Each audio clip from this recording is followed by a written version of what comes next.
Hello, everybody. Adam Parks here with another episode of Receivables Roundtable. Today, I am here with my longtime friend, Mr. Gary Beet, who is with Axiom Acquisition Ventures, who's in the buying and selling of things. I'm assuming that means debt accounts. How are you doing today, Gary? Good morning. Good afternoon, rather. Doing very well. Excellent. So today I wanted to have a chat with Gary, and I know normally on this video series we have a specific topic, but today we're gonna take a different approach. We talk about kind of the evolution of the industry over the last 20 or so years, because Gary was one of those first people that I met in this industry, and it is probably one of my best getting to know somebody new stories. Gary, can we take 1 second and just have you tell everybody a little bit about yourself and how you got to the seat that you're in today? So I started this industry about 30 years ago. I'm 5'6" tall, and I was a door-to-door bill collector in commercial collections. So imagine this scary-looking fella showing up at your door. That's how I got into it. I drifted between a few companies and had a couple of my own, and now I reside with Roger Knopf at Axiom Acquisition Ventures. Excellent. Well, when I met you, I believe you were working for Arrow, and I was working for Credit Max at the time. I was about, oh my God, probably 25. I thought you were 12 at the time. You looked at it. I looked 12. I looked 12, and you were sure to point that out to me.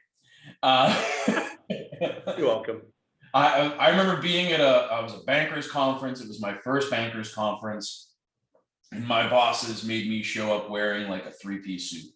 And it was in Orlando in August. And I'll never forget that because I was walking through the conference and I meet Gary for the first time, and Gary stops me and says, "If you go remove that ridiculous suit, I'll introduce you to all the banks. We're going to have lunch by the pool." And I said, "Oh my God, my bosses are really strict. I have to be walking around in the suit." He's like, "I don't care what they say. No one's going to tell them." And I said, "Okay." So I went upstairs, got changed, went down to the pool to meet Gary, and met every major bank on the planet over one lunch. It was one of the most amazing experiences that I've had in my professional career. So, Gary, you've been in this industry for a long time. Things have changed exponentially from your days as a door knocker in the commercial space. Talk to me a little bit about your experience, right? As things have evolved, you've always been a relationship guy and you've been involved in all different kinds of organizations. Kind of walk us a little bit through some of the organizations that you've been with and how, kind of you've evolved as a person through the years. Sure. So my first position was a company with Beal & Beal in Chicago. And I was completely foreign to collections at the time. In England, we usually pay our bills. So this was something different to me. And we had internal collectors who would rather agitate the individuals who owed money. They were on the phone. Back then, there was no FDCPA. It was not even covered commercial. So they would shout, scream, swear, threaten, and then they would send little old me out to fly anywhere in the country. It was called the Diplomat Program. You paid $350 for me to get on a plane and go somewhere and demand money. So after about 2 years, my girlfriend remarked, "You're going to die doing this," because I've been chased up out of a couple of bars, restaurants, and whatever. So I decided to switch over to the sales side, and I guess I've been doing that for about 27 years now. And so I joined a company called CSC Credit Services. Mm-hmm. I'm not sure if I'm allowed to tell this story. Am I allowed to tell the story, Adam? I think so. Okay, we'll see. We'll see. This could probably be edited. So I was with the company for about 6 years, and the last year I won the President's Award. Computer Sciences Corporation is just a huge company out of El Segundo, Florida. So they flew us with our spouses to the Ritz-Carlton in Naples, and I wasn't married at the time. So I invited my girlfriend, who became my wife shortly thereafter, but still, it was frowned upon by the CEO of the company. And apparently I found out he outranked me, and he told my boss to get rid of one or both of those people. They can't be at the show because we were obviously girlfriend, boyfriend, not spouses. So I'll never forget this. They were all lined up on the pier. I decided we'd just have some fun with it. So my girlfriend and I had jet skis, and the CEO, COO, CTO were all out there. We decided to moon them. And about 5 days after, I was no longer employed by Computer Sciences Corporation. Surprise, surprise. So you'll edit that out, I'm sure. So I decided I'd do my own thing. So I started my own company. Actually bought a little collection agency with one collector. We grew it to about 30 people. Started a medical billing company, a fly fishing company, and a couple of other unrelated companies. And I was young at the time. From a collection agency to fly fishing? I like it. Well, my partner had a house down the White River in Arkansas. And so we'd go down there for strategy and drinking about every month or two. Mm-hmm. And about 4 o'clock in the morning, we actually decided it'd be a really good idea to copy a concept that had started in Whitewater. You're too young to remember this, but the Clintons had a little problem in Whitewater where they had a property deal go south. And so one smart entrepreneur actually bought up a couple of square miles of land, subdivided the plots into 99-year leases and sold them so you could own a piece of Whitewater. Mm-hmm. We copied the idea. We went to St. Andrews, Scotland, and we bought a piece of marshland which was close to St. Andrews, and we were subdividing it and selling it for $100 for a 3-foot square piece of land. Okay. That was the idea. Yeah. Why a square piece of land? What's the benefit? So you can put it up on your wall that you own a piece of St. Andrews golf course. We had aerial photos taken. Okay. Yeah. So that was one of our concepts. What's that? Bragging rights. Yeah, exactly. Yeah. So that was one of them. We had a fly fishing company. We were the first people who sold the woolly booger, which I'm sure you've heard of.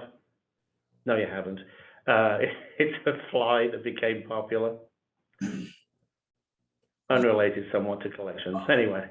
Is it really that unrelated to collections? I know a lot of fishermen from our industry. Seems to be kind of a big deal. Good. Good point. So Gary, as time has kind of gone through, you were at one of the first like DBA conferences, which eventually became the RMAI. Right. I think I was at the first. Did I lose you? No, I'm still here. I'm sorry, I'm muted as the landscapers walk by. First one was in San Diego at the Blue Moon, if I'm not mistaken. I mean, it was a little bit before my time. This is definitely not BBC, is it? You got lawn people cutting the lawn out back. Anyway, yes, I think it was. Yeah, I'm just walking. I can't hear them. That's good. So yeah, if I remember correctly, there was Lance Knox. There was, I think Roger was at the first one. Roger Knopf, who owns Axiom, and Ron Lavin, a name from the past. Gosh, I used to remember all of them. But yeah, that was probably 20 years ago now, I imagine. 25. Was it? Yep. Yeah, we just had the 25th annual conference. Oh, that's right. So you mentioned a story about the first time we met. I have to give credit to a fella who, not even sure if he's alive still, Hank Marco, which is a name from the past. He's been around for years.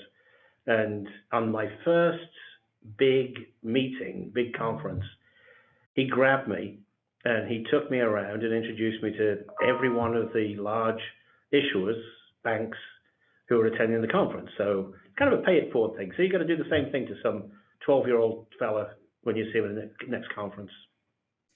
I actually take time with the first-time attendees at the conference every year. This past conference was my 17th consecutive annual RMAI conference.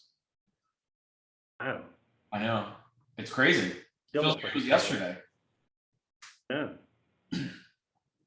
But it's I think leadership development is incredibly important. And I had guys like you and Mike Colby and Tom Hicks that, just kind of, Ed Forbes grabbed me by the arm, made sure I met everybody, even though I may have been competing with you at the time. I think we were, our companies were partnered up at that time, but it didn't really matter. Like, nobody really looks at this industry in terms of competition. It's all about being able to help each other. And I think that that's probably why I'm still here. I would tend to agree completely with that. Ironically, I'm still good friends with Tom Hicks, and he comes in and we golf. And Mike Cushing. I'm not playing golf with Tom Hicks anymore. It just makes me feel bad. He's good. Oh, Mike Cushing's even better. Oh, God. So I'll tell you about it. So I drive an old Jeep. Mm-hmm. This is unrelated to collections once again. And it's jacked up like 5 inches with big mudder tires on there. I'm not a tall man, as you know, but the three of us who are now close to our 60s or well into our 60s, trying to get into that Jeep, it's hilarious. Golf bags. I need little steps. Yeah. So that's what we do. We get together a couple of weekends every year. Mike comes in from California, Tom, of course, from St. Louis. They come and drink me dry of red wine every year. Well, I recently got a chance to hang out with you in St. Louis. We went to go see Roger Weiss's crew at CACI, as they were part of the St. Louis Zoo event, which honestly was, Gary, your outfit was phenomenal. Man, you came prepared. That was the Zoofari. Yeah. What an amazing event, right? Like, so many organizations across our industry are directly related to their communities and community involvement and participation and doing so many great things. I wish that more of us would tell those stories about our organizations and the great things that we do, because I think that our regulators and the media tend to paint us with a really specific brush. And I think that the reality of our industry and the organizations within our industry is quite different. So true, but you talk about the evolution of collections back 25, 30 years ago, we matched that picture pretty well.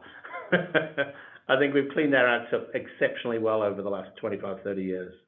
Absolutely. And specifically over the last, 10, 15 years, I mean, as long as I've been involved in the industry, it's been a pretty rapid changing environment.